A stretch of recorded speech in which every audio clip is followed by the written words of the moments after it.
Welcome to Gutter Trash, episode 378. Goodbye, Chunky Rice, by Craig Thompson. My name is Eric. And I am Jason. Hello, Jason. Hello. How's it going? It's going well. That's good. Yeah. Sitting here wearing your little hipster fedora and, It's called Is it a fedora? I don't even know. a pork pie hat? Maybe? Yeah. I'm not sure. Yeah, I'm not sure either. But, you're wearing it nonetheless. I like it. Couldn't show me a little respect and take your hat off, could you? I took my pants off. That's not respect. That's just expected. Oh. Well. Yeah. How you doing? Oh, I'm okay. Yeah. Sweet. Yeah. Got a severe case of cottonmouth right now. Oh, yeah. Yeah. Haven't you been watching a bunch of Luke Cage episodes? I have. That's weird. Cottonmouth died in the first 6 episodes of the first season, and then it went to shit after that. Spoiler. Maybe it's the curse of the cottonmouth. Say what? Maybe it was the curse of the cottonmouth. It could That's be. How you get it. Yeah. Who knows? Yeah. I don't know. So yeah. Yeah. So what's happening? What's happening in the world? In the world? Yeah. Movie Pass is dying. Trump's a shithead. So things we always knew. Yeah, What happened? Nothing new, really. Okay. Yeah. Yeah, it's cool. Yeah.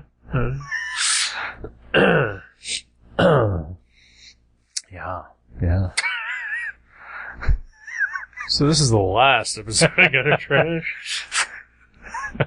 It's appropriate because it has the word goodbye in the title. That is true. Yeah. So I guess we should just talk about this book then. I guess, yeah. We're bad at other things, so... Not that we're good at this, but... No. This is... Okay, here it goes. Goodbye, Chunky Rice! Goodbye, Cue the theme song. Chunky Rice. So yeah. So this is an older book. Yes, it is. Like late 90s? Yeah. Something like that. So, I'm gonna tell a story real quick here. Okay. So I like stories. I mean, there's no real plot to it, but, so sometime in 1999. It's dark in here, I can't read very well. So, gosh, maybe 10 years ago, maybe more, back when, you used to live in a house with a couple other dudes, and we used to do drawing night there till like 4 a.m. or so. That was crazy. It was. I miss those days. But you had a copy of the graphic novel Blankets in your room one day, and I said, I would like to read this. Can I borrow this? And you said, sure. And it's a very thick book. Oh, it's huge. Yeah.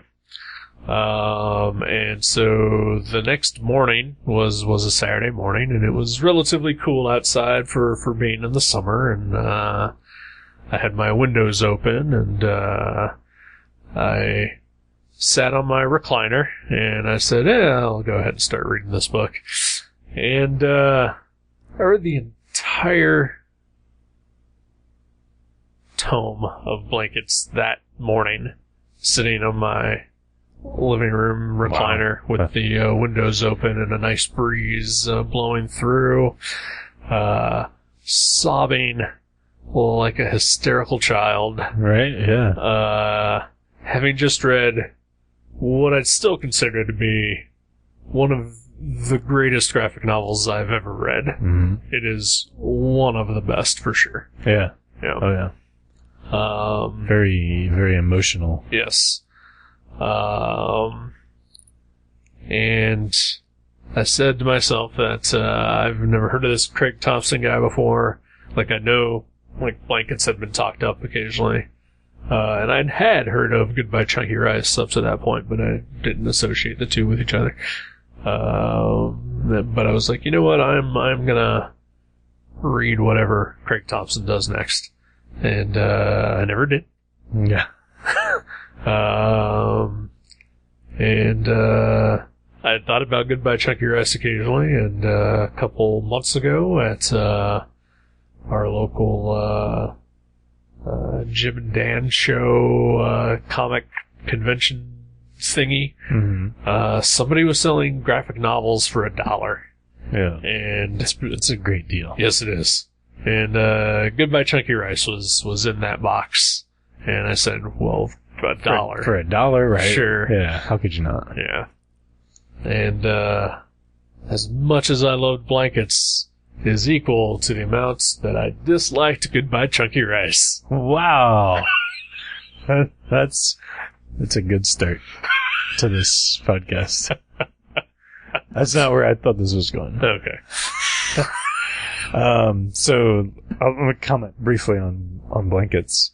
Yeah, it's amazing. Like it looks like a book that I would never even consider reading because it's way too thick.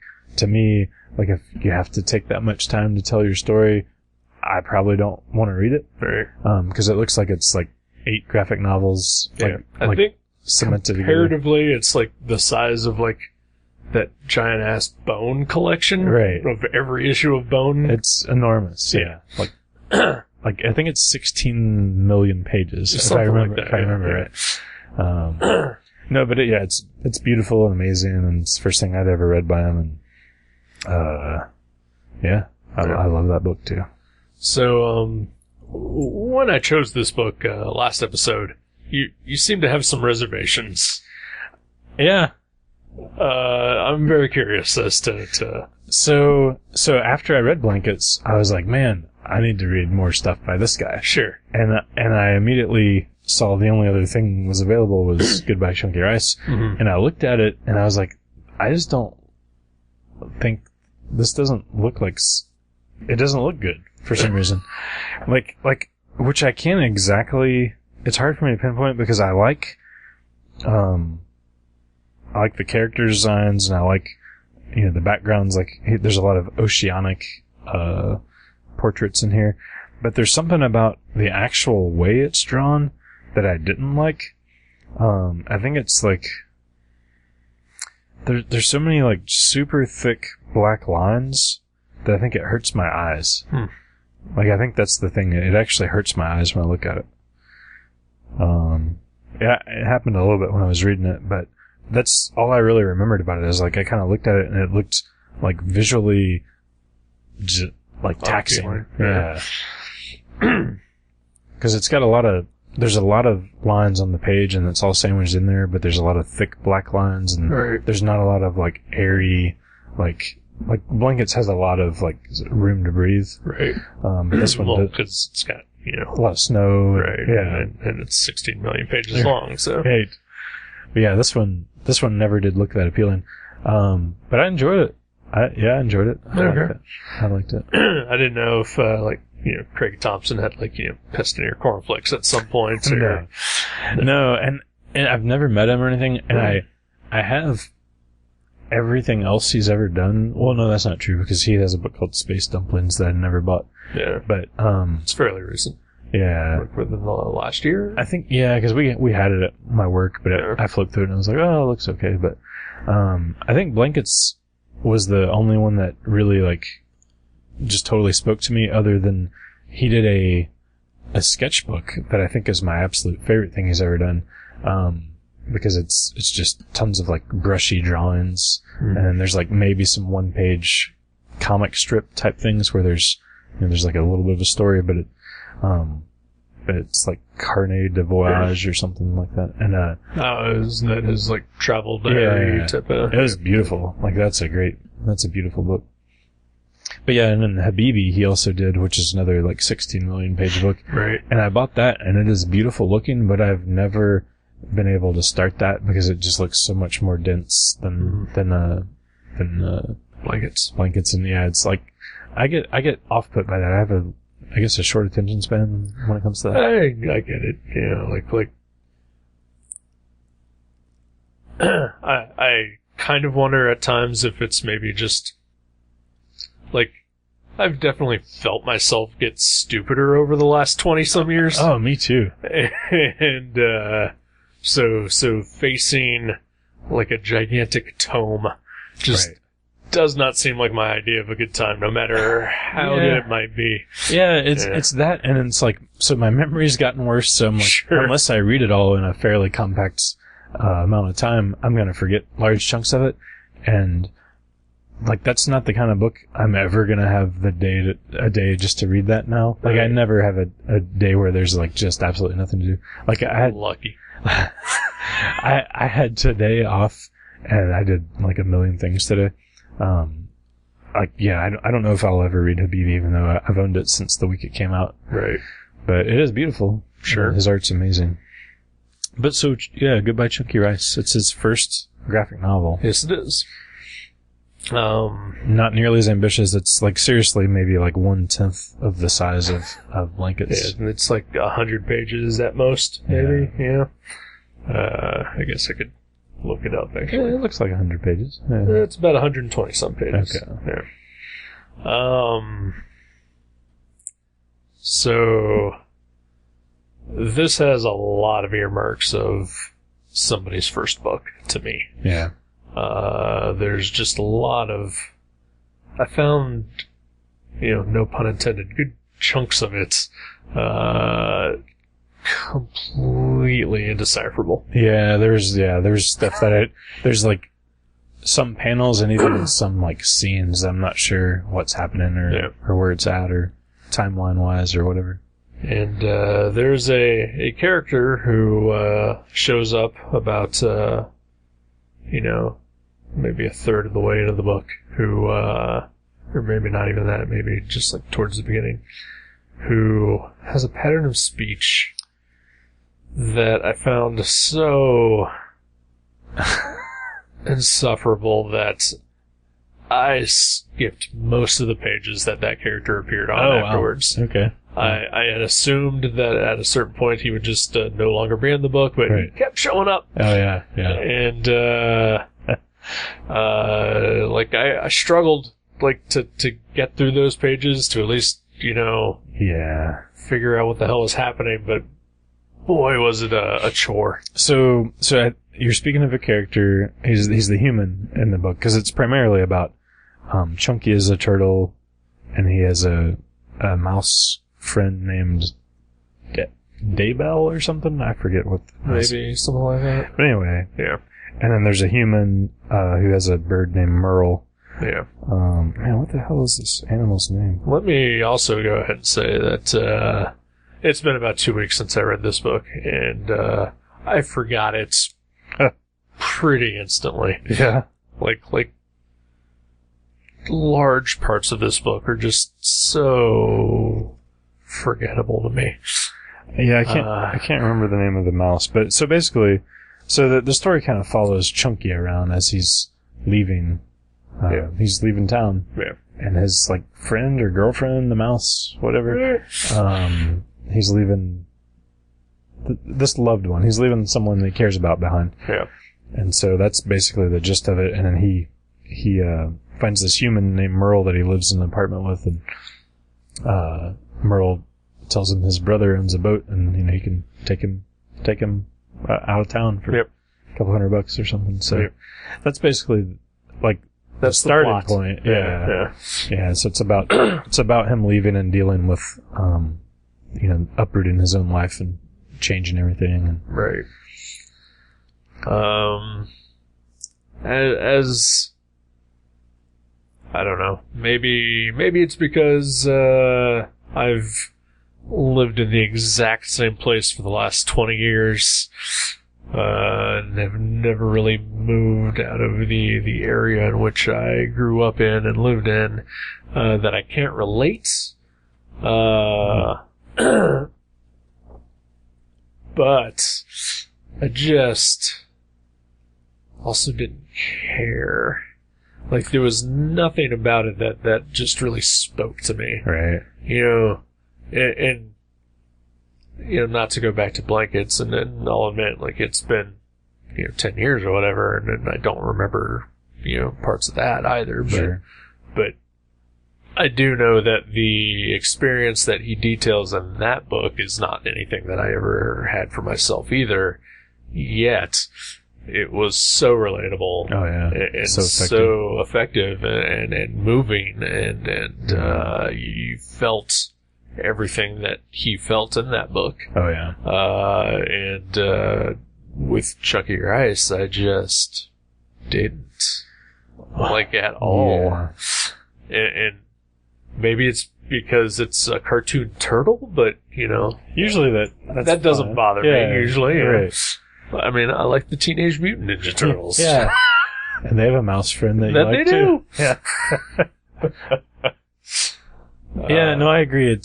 It's nowhere near as good. And if this would have been the first thing I read by him, I definitely would not have read Blankets. Right. Because I would have been like, oh, it's that guy that does this okay book. Right. And it's 1,000 pages long. I'm out. But, Chunky Rice is well loved. Yeah. So I guess. And it was well loved from before Blankets, so it's not just right. it's not just spilling over from Blankets. Right. And so, okay, so you said you liked it, so I liked it. Yeah. Well, talk to me about that. I do think so. I think some of it is beautifully drawn, like the way he draws, like water and movement. Like he's great. I agree. There's a lot of art in this book that definitely shows the promise of what he will do. Yeah. And there's there was interesting characters, mostly not the main characters you're hanging out with, but like there's a Siamese twin girl. I liked her, and I liked there was an interesting character too that's like the girlfriend or something of the captain of the boat, and you never see her face. She's always like reading or like turned away, and like I thought she was kind of interesting. She's Vera from Cheers. Yeah. But and I don't know. I liked kind of like the feel of the book, but it did. Yeah, part of it is still visually off-putting. It's just I think it's those giant thick lines everywhere. It's like lines that don't need to be there are there right everywhere, and it kind of hurts my head to look at it sometimes. But there was a trend, I feel, in the mid to late 90s in superhero books where that really put me off on some of them, where characters were outlined in really, really thick black outlines. Yeah. And so, I kind of wonder if that stems, or if the stuff he's doing in this book stems from that, a little bit. Maybe. If that was just some sort of weird thing that happened at that it's time period just like in comics. an aesthetic choice that... Because, I mean, even within the last couple of years, I've noticed a trend towards a lot of art that looks like our pal Pat's artwork. Yeah. Very fine line, super cartoony, lots of anthropomorphic food items. Right, yeah. And it just sort of seems to be this weird trend amongst his generation of artists. Sure, yeah. And so just certain things seem to pop up here and there. Yeah, I could see that. I don't know, it definitely has problems as far as clunkiness goes. It's not a very smooth story. It is not. But being somebody's first graphic novel, it's still okay, he put it out there, and there's definitely great qualities to it. And just seeing what he's done after this makes it certainly forgivable, because his second effort is widely considered amongst the best of the medium. So, absolutely. So I mean, that's pretty good. And I'll say that part of it is it might just be entirely on me, and the fact that I read Blankets first and I loved it so much that there's only going to be an unfair comparison. Yeah, it's true. Yeah. So, I definitely, will lay some of that blame on myself, for why I did not like this book. But, I mean, it definitely has its problems. Yeah. Yeah, it's like a first album by a band you've grown to love, Right. but it's just their first album. Right, you know, right, you know. Unless the album is by a band like The who like knew how to do it from the start or somebody, but Right. but I mean, No, yeah, I totally get what you mean. he more than made up for whatever this suffered, but this one does have some sufferings, I do believe. Yeah. 'Cause I think our friend Joe G was a big fan of this book when it was new, because I think he told me about it. I want to say it was before Blankets came out. Maybe, I don't know. I can't remember.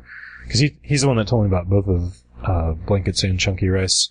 And he's the reason I bought Blankets. And for some reason I just never bought this one. Like I flipped through it, I remember, and going, just something. It kind of looked like bad James Kachalka to me. I would definitely agree with that description. Yeah. I think some of the problems I had as well is that it's all hand lettered by him, and I found some of it to be illegible. Oh, like yeah. there were word balloons that like I struggled getting through, and again, it might just be that whole getting dumber and older thing too. Plus that one character that talks phonetically sometimes. God, yeah, that too. That didn't help. But like I don't remember the lettering in Blankets being this way either. Yeah. It's I mean, it's not like it's sloppy, but it is kind of haphazard. It's inconsistent, maybe. It's definitely inconsistent too. And he also, it's very fanciful lettering too. Yeah. Like almost trying too hard. Yeah. Yeah.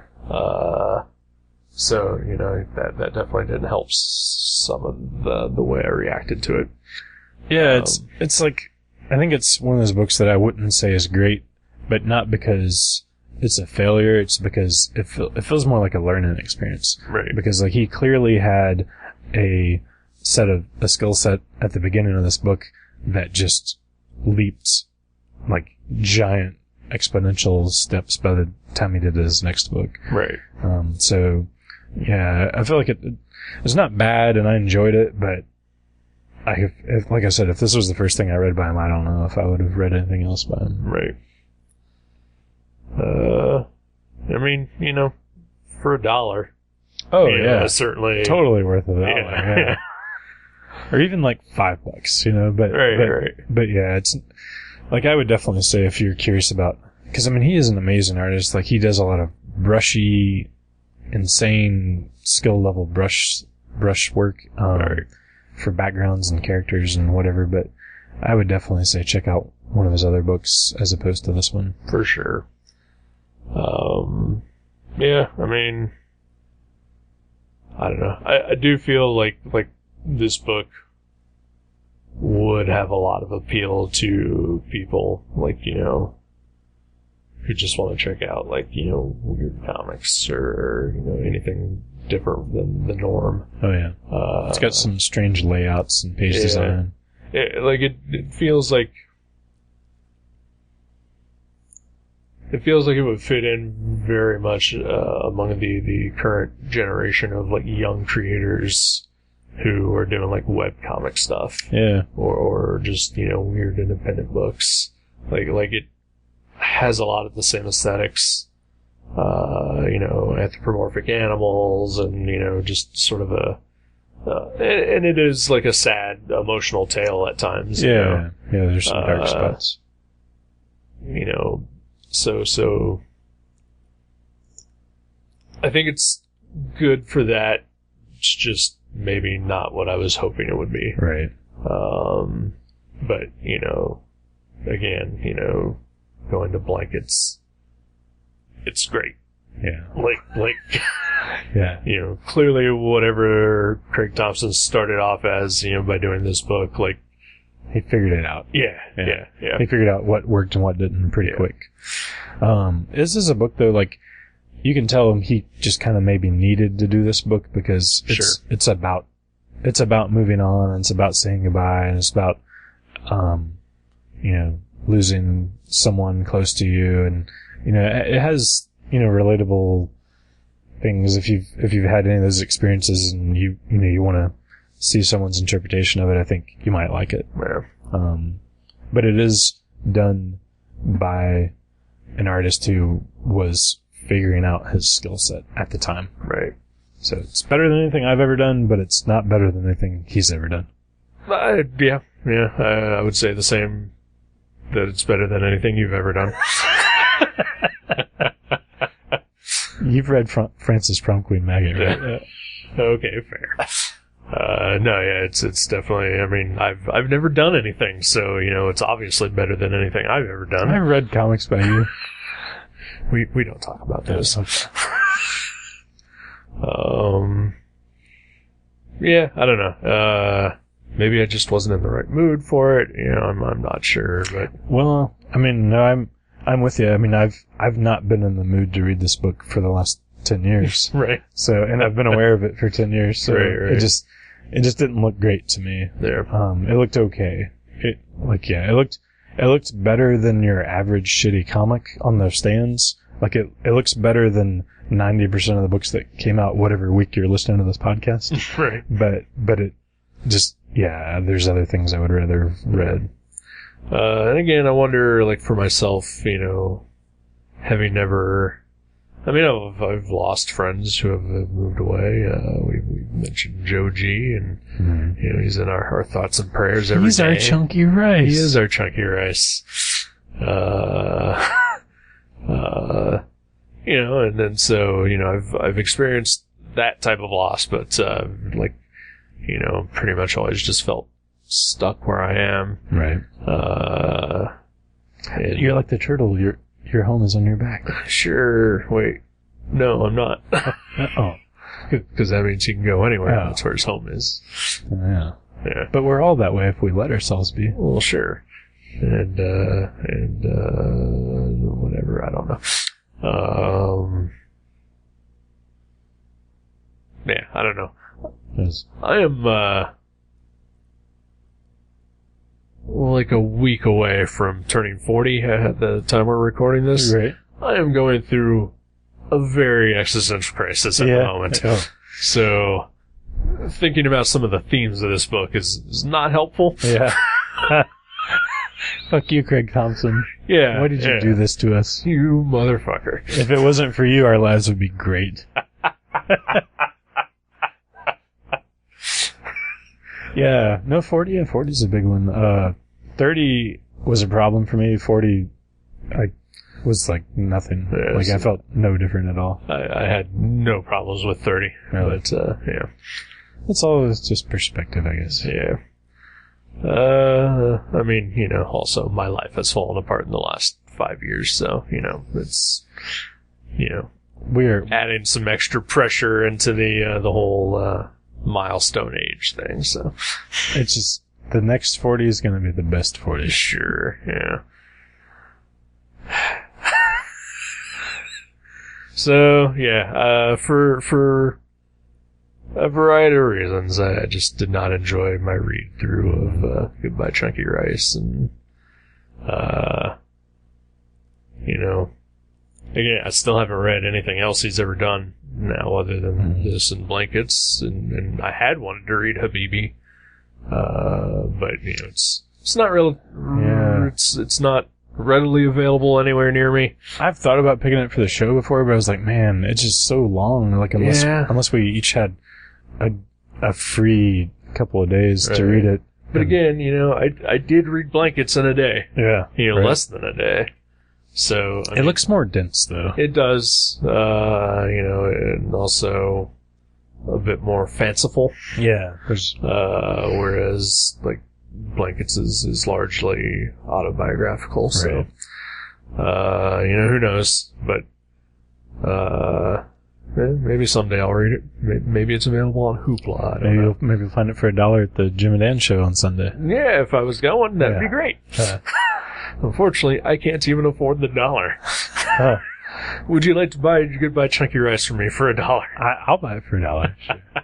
I'll buy it for $1 and sell it to Mavericks for $1.50 because we'll put it in our used bin. Scam. I know. That's how I grease these wheels. So yeah, it's definitely one of those books that I feel bad for not liking. Yeah, I wanted to like it more than I did, but whatever. Yeah. It's not like it's not like there's not other things by him out there that we can enjoy. Sure. It did make me want to reread Blankets at some point, so as a palate cleanser. Yeah, well, and also just to Yeah, it's been. I haven't read it in 10 years either. Right. So, yeah. And just every once in a while, you just need to fucking sob for a couple hours. Mm-hmm. And it's been now like 3 weeks since I saw "Won't You Be My Neighbor," so I need a new cleansing. Right. Well, then I'll loan it to you. Or no, you have it. I have it. Yeah. Yeah. Well, I'm glad you picked it though. At least we both know. Yeah. All right. Well, let's do the thing that we do at this point in time in the show. Music time? Yeah. Yay.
Welcome back to Gutter Trash.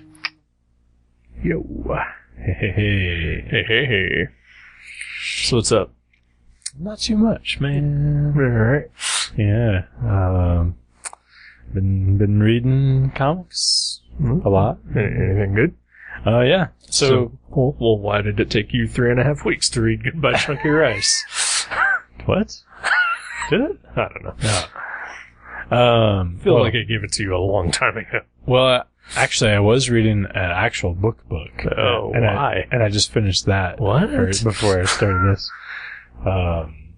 So I've been I reread a book that I read like 18 years ago. It was Fargo Rock City by Chuck Klosterman. And it's one of the best books I've ever read. And I reread it recently, and it's just as good as I remembered. Is that why you're wearing the hat? No, I just put the hat on.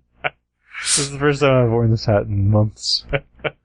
I put this hat on because the back of my neck got sunburned today, so I was trying to Were you outside for 2 minutes? I was, yeah. I did some work at my mom's house. I had to move some stone blocks, and I was out there for longer than I expected to be. I thought there was 4.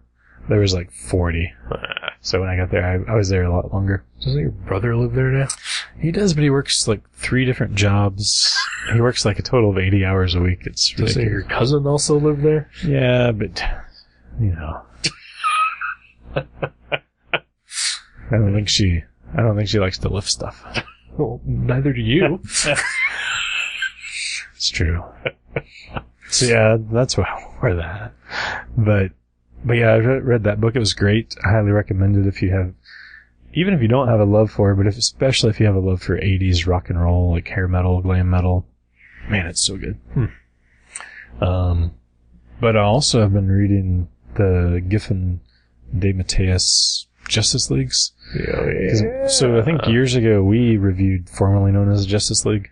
I don't know if we did that for the show. Oh, did we not? I know we did the Defenders book that they did. Oh, maybe that's what it was. Yeah. Maybe I just read that. Could I be. don't know. But I'd never ever read the late 80s, early 90s Really? stuff. Never. Could have sworn you did. Never a single issue, which is bizarre to me. But, because I like superheroes, but I like funny, weird versions of them. Right. And that's like the first one. It's the biggest, weirdest one. Yeah. Right? And I just never did read it. And then, I ended up, so somebody sold a collection to Mavericks recently, the store I work at, and, there was some of those in there, and I know we only sell those for $1, and typically I'm just like, well, we're not going to buy those because we only really restock our dollar stuff when we buy collections. We don't buy them individually. So I was like, well, we can buy these books here, but, pass on this stack here. And he's like, just keep them, give them to somebody. And so when I looked through them, a lot of them were those Justice Leagues, and I was like, maybe I'll read some of these. I've never read them, and I can just take them, like they're free.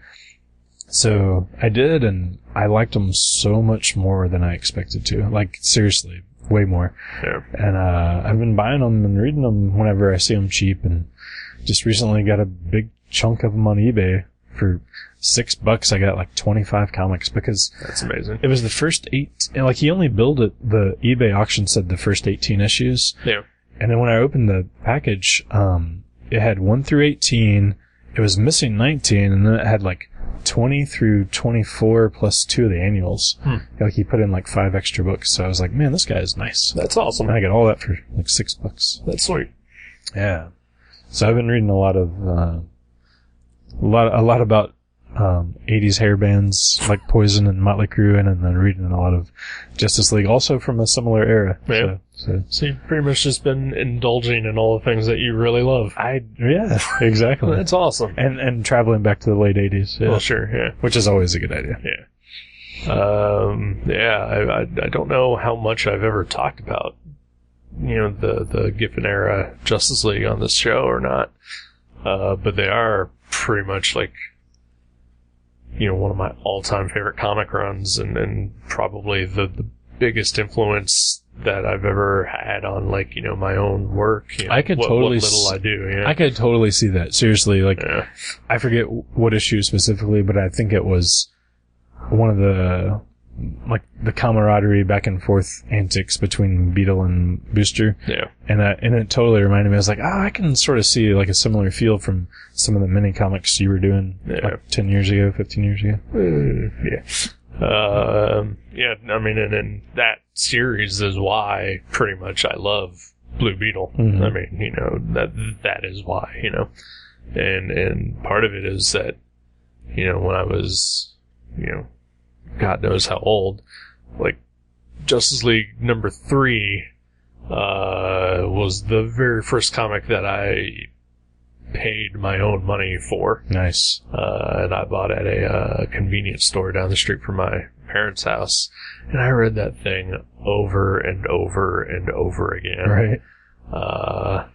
And later on, and I think I've told you this, I found out that's the cover that I had for that issue was back when DC was attempting to do like sort of a new logo design. Oh yeah. So they were testing it on a few books, and I happened to grab that particular issue that had that test logo with a different cover on it, which later turned out to be like a $30 book, right? Which my mom threw in the trash. Yeah.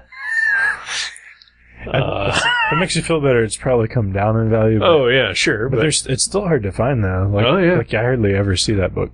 So years later, in the early '90s or whatever, when I decided to buy that entire run, I could only find the regular cover for that. I actually like the regular cover better, but I feel like if I would have bought, whichever one I would have bought, I would have liked better. Yeah, nostalgia. That's definitely a factor. I do like the other cover better myself, but because it's got Shazam on the cover and Batman being like held by a giant robot man. So I absolutely love that run, and it's definitely near and dear, to me, and definitely holds a special place in my heart. So, oh yeah, it holds up pretty well. I mean, there's definitely some modern references. Like, I think no less than a half dozen of the issues I've bought, are like Blue Beetle. All he really talks about is how many CDs he's going to buy with the money that he owns. Like, he's all about this new technology of CDs. And there's some like other like pop culture references that if you're not familiar with the era, you might not know. But other than that, I think they're pretty solid. Yeah. I recreated a page of it once as a joke during my initial Sketch Day run. Oh wow. The One Punch page. Oh, I do. Okay, I remember you doing that. Yeah. Where Batman punches Guy Gardner. Yeah, that's what happens in the original version. Yeah, right. Yeah. A very classic page of comic book history. Right. Yeah. And now that I think of it, that may also be why I consider Guy Gardner to be like, my number 2 favorite Green Lantern. Right. Yeah. And Gnort. Gnort's awesome. I've never read any comic with Guy Gardner in it until like 2 weeks ago or whatever, whenever I started reading these Justice Leagues. So never in the 90s or whatever, never read anything that he was in. No. But yeah, it's pretty good. Yeah, I like it. That's awesome. Yeah, I should reread them at some point myself. Yeah.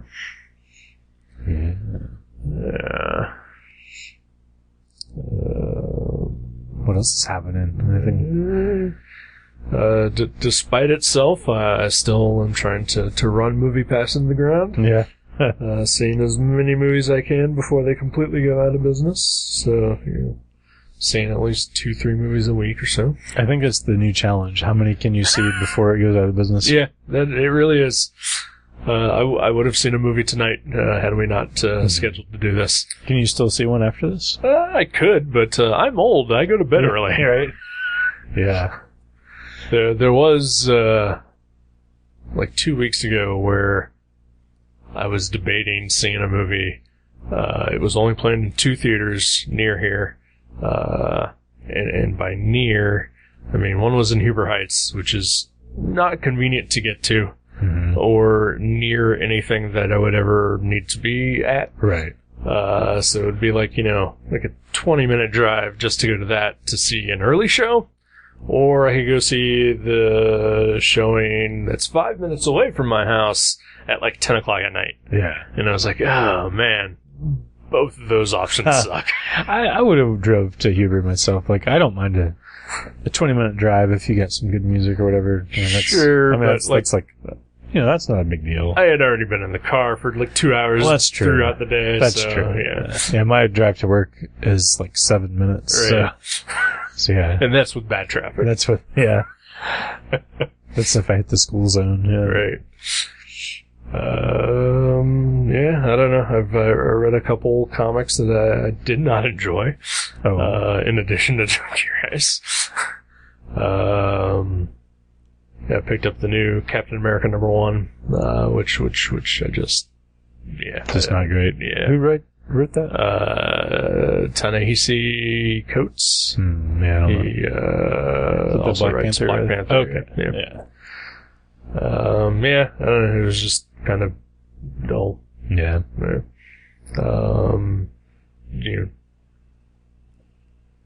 Certain parts of it where it's just like way too on the nose politically. Right. Which, preaching to the converted kind of thing. Yeah.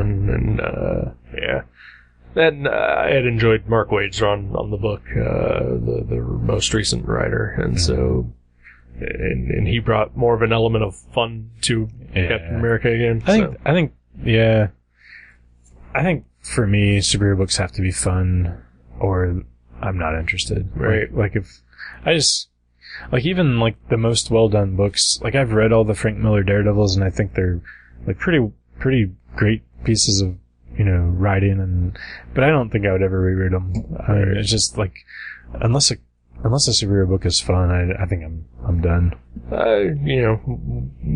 would normally agree with you, but then, I mean, we just read The Vision recently, which, was certainly not fun. Yeah, but I mean, that one was barely a superhero book. I mean, I guess he is a superhero, but it was like so much, like, so I would read a serious Daredevil book about him not doing Daredevil things, like just being a lawyer? Yeah, like if there's, well, I don't know. Maybe Daredevil's a bad example.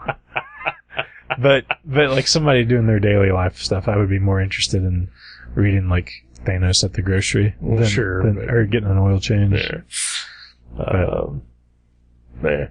But I mean, it still had its fantastical elements to it, though. So, speaking of Thanos and fantastical elements, I gotta say, Cosmic Ghost Rider is a pretty fun book. Yeah. If you're not reading that, or listener not reading it, I've read the first couple issues and it's pretty fun. I recently got the first issue. I've not read it yet, but it looks like it's just out there. So, yeah. And the art's really good too. Sure. I read Die Die Die. That looks good. It was a lot of fun. It's just a big dumb action comic. Lots of blood. Lots of blood. Lots of just gratuitous violence. Nice. Yeah. That can be pretty fun.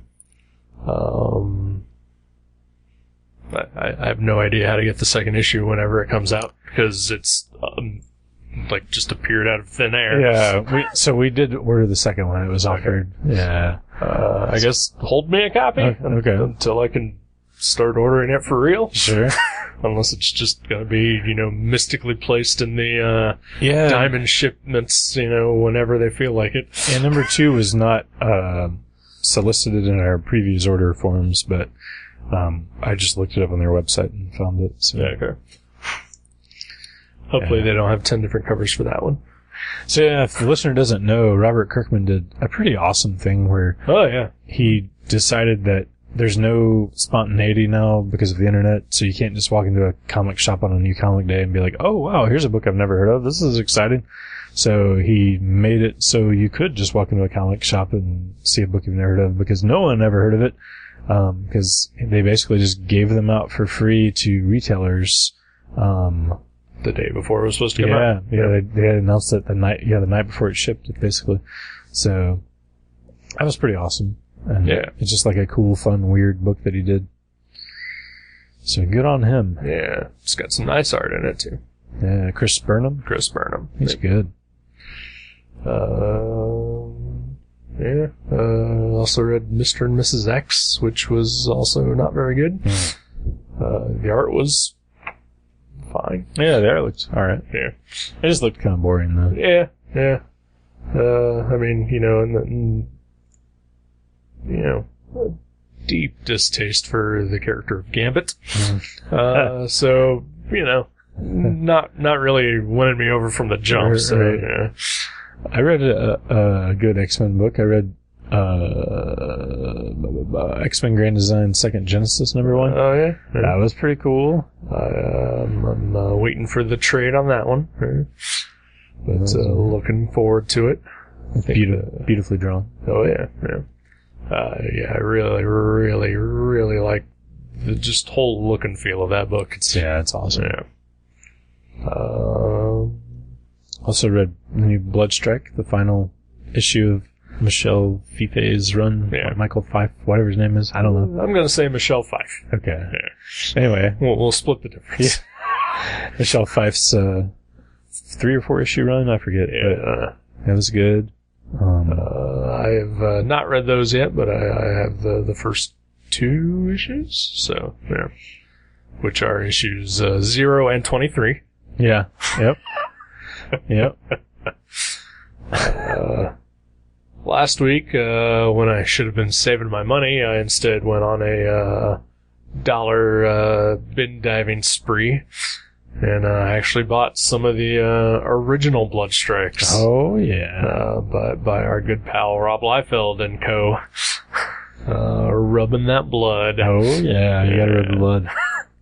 I bought them on your recommendation. Yeah, because I recently, my friend Joseph sent me, I think it was number 5, maybe, And I read it, and I was like, "Holy crap!" It was insane. Like, I could not believe how like crazy, violent, weird that book was. I don't remember that at all. Like, I think I maybe read the first issue of Bloodstrike in the 90s, but if I read any at all, I never made it past number 1. Right. But wow, it was crazy. Yeah. So, yeah, pretty weird stuff. Yeah. Yeah. So I bought a bunch of stuff I'll probably never get around to reading. So Hey, maybe we'll pick some for the show. could be. We could read Bloodstrike for the show. Yeah. I'm hoping to find. So this Sunday is a comic show that we mentioned earlier. Yeah. I'm hoping to find some more Justice Leagues in the cheap bins there. That's what I'm primarily looking for. Yeah. I know the place that I went to last week had a bunch, so Oh, cool. I don't know if they usually set up at the show or not, but I'm sure you could probably find some for sure. I feel like literally every show I've been to in my entire life, I've seen some of those Justice Leagues in the dollar boxes. Like Right. I feel like it's like a staple because, I mean, it was a huge book. I mean, Oh yeah. Justice League, like around 1990. I mean, that was a big deal. So I'm sure the print runs are pretty high. I remember reading like an interview with maybe not Keith Giffen, but I think the editor on the book at the time. Just talking about how like after Crisis, basically, I think is sort of when they rebooted that. Yeah. Like he just basically said that Keith Giffen was just harassing him repeatedly to let him do the Justice League. And I think he initially did want, like, Batman, Superman, Wonder Woman, all that, but, Right. like, they couldn't use any of them. So they were using, like, all these B and C listers. Oh yeah. And I think it really is a testament to how good that book was that it became a massive success, despite the fact that it pretty much only had Batman in it. Yeah. And he was barely in it. You're right, yeah. And the rest of the cast was, like, all these D-list heroes who didn't have their own books. Right. And a lot of them became like my own personal favorite Of the characters. Right. Oh yeah. So you don't need the big characters to headline books. You just need good stories right. and good art. I totally agree. Yeah. And it's nice to have Batman every once in a while. Well, sure, yeah. But yeah, no, yeah, it's there's a lot of characters in there that I was either just marginally familiar with or I like just had no opinion of, and yeah, they're great. Right. They're really good. And then, like, years later when Grant Morrison eventually rebooted the JLA, like, it came from, evolved from that era. Right. Like Martian Manhunter. And, right. But it was, they were like, yeah, we're gonna do, the big 7, the big Justice League characters, and because the previous version was a failure with Metamorpho and Fire and Ice, and it was just like, it wasn't a failure because of those characters, it was a failure because it just got bad. Yeah, right, yeah. And because also, like every comic company in the early 90s, they just devolved it into, well, let's do what the popular kids are doing and turn it into Image Light. Cross Hatch Fest. Right, yeah. So did that book get bad at some point then? Story-wise? But it was still Giffen and... No. Oh, okay. It was after they left. left. Okay. Yeah. So yeah, I'm only buying the ones that I see their names on. Yeah, anyway, yeah. So. There is a massive crossover, like a 13-part storyline, like at their end of the run. Oh, jeez. Which crossed over with Justice League Europe. Is that not good? It's fine. Okay. But like, it was them basically sort of poking fun at the massive crossover. Oh, okay. That's so, cool. Yeah. I'm done with that. Yeah. But then they left, and then, like, Dan Jurgens took over, and, like, Superman joined the team, and... Just got bad. Yeah. And then eventually Booster Gold got his ridiculous giant robot armor, and... I will buy that one. And then eventually spun out into Justice League Task Force. Oh, yeah, I remember that. Everything was so Extreme brutal. Justice. It was so brutal. Yeah, Extreme Justice, yep. Ridiculous. Yep. So far, so good, though. Yeah. No, you're fine as long as it has Giffen's name on it. Yeah. That can pretty much always be said. Yeah, You know? yeah, I would agree. I mean, hell, I own Trencher and Punks. Yeah, those are... Wow, yeah. Yeah. Yeah, he's amazing. Yeah. So, I got nothing else going on. Well, I guess I could pick a book for us to read that would be fantastic. not by Giffen. Huh. I'm out. Yeah, you're going to be down. You hyped me up too much for Giffen. So, I was thinking we should let Aftershock get a chance to redeem itself. Oh, yeah. Because we read... After Animosity? We read Animosity and we were both severely disappointed. To say the least. But I want us to read Shipwreck by Warren Ellis and Phil Hester. Okay. I am 100% down for that. Because that was also going to be a future pick of mine at some point. Yeah. Nice. Yeah. I currently have the trade sitting in my file at Mavericks. Oh, okay. You're the one. I am the one. Cannot afford it just yet, though. So if you have a copy of it, I guess I do. I would borrow yours, and then Sure. I guess, depending on what happens, I'll either put it back on the shelf or not. If it goes in your file, you have to buy it. Damn it! Yeah. You better hope it's good. No, either way, it's fine. Yeah, I'm on board. Sweet. I like both of those gentlemen. Yeah, I've always loved G.I. Joe, and Shipwreck was always one of my favorite characters. So Sure. I'm like, I can't wait to see what he does with the character. I'm super excited. I just hope Snake Eyes is in there too. Is in there or isn't? Is Okay. Because, I mean, you can be a little overexposed. He's the Wolverine. He is G.I. the Joe. Wolverine, yeah. And also, I hope Polly has a big certainly supporting I role. hope it has the origin of Polly. Well, sure. This is actually not a G.I. Joe book. No, it is not. If you're playing alone at home. Yep. But yeah, it's from Aftershock. Shipwreck. Trade paperback just came out. 6-issue series. You might be able to find the single issues. Yeah. It's a neat looking book, so we'll see if it is, in fact, a quality item. Alrighty then. Sounds good. Alright. Okay. I am thirsty as fuck. Yeah, you got the cotton mouth. I do have the cotton mouth. I'm also thirsty as fuck, and that I need me a lady. Whoa, is that a Kiss lyric? No. It sounds like what? It could be. Yeah. No, that's internet lingo. Is thirst. Oh, is it? Yeah. What's that stand for? Thirst and after. Oh, well, jeez, I've never heard that before. Yeah. Internet's creepy. The internet is super fucking creepy. I don't like it, and yet I can't live without it. It's where gutter trash lives. It is where the trash lives, and most of my artwork. And most appropriately, too. Yeah. In the realm of the creepy. Well, thanks for joining us. Indeed. Check us out with Shipwreck next time. Alrighty. Goodbye, folks. Thank you for listening to Gutter Trash. You can subscribe to the show from guttertrash.net or from iTunes and leave us a review.